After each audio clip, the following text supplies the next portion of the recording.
right, the blobfish has had something of a redemption. It's won New Zealand's Fish of the Year competition. Here is the official poster, if you're wondering about what we're talking about. There it is, the Fish of the Year with a little crown. With us now is Kim Jones, who is the director of the Mountain to Sea Conservation Trust, which runs the event from Whangarei in New Zealand. Good morning. Good morning, how are you? I'm very well, thank you. Thank you for joining our program. Now, the blobfish is a bit maligned, right? Because it's not actually a blob. It's only once it's pulled out of the deeps of the ocean that it turns into kind of a gelatinous mess. Yeah, that's right. It's designed to live very down deep in the ocean, so 12 up to 1,200 metres. Down there under all that immense pressure, it's actually kind of squished into quite a normal shape, fish shape. But when you do pull it up from that depth, everything kind of sags, and it does look like a very different situation. Oh, there it is there. We've got a picture of the blobfish for you.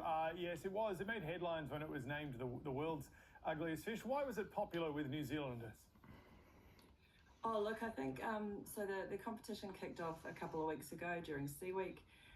Blobfish was already pretty popular because I think people just think that it is a really interesting fish to learn about.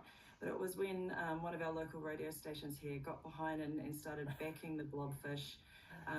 It saw it as a real underdog. You know, it had been voted the world's ugliest animal in 2013 and saw this as a chance to really redeem the blobfish. This competition is all about shining a spotlight on our native freshwater fish here in New Zealand. And the blobfish just skyrocketed to first place after that campaigning. So it was really awesome to see New Zealand getting behind the underdog or the underblob, you might say. Yeah, underblob, underfish, they live in the depths.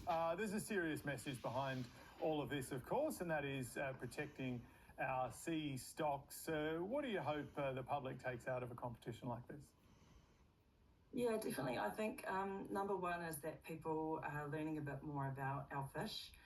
They're also learning about the fragile ecosystems that they live in.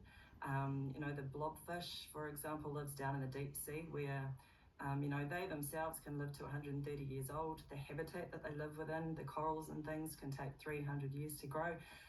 So those fragile ecosystems are really vulnerable. We need to look after them if we want these awesome, amazing fish to be around for future generations to come. All right. Kim, thank you so much for joining us from New Zealand, and go the blobfish. Excited to see that win. Thank you. There you go. Do you have a favourite fish? No, but it's now the blobfish. It's now the blobfish. Yeah, I want to have a fishing segment on News Breakfast or something like that. I know. It's coming. You wait. It's going to come.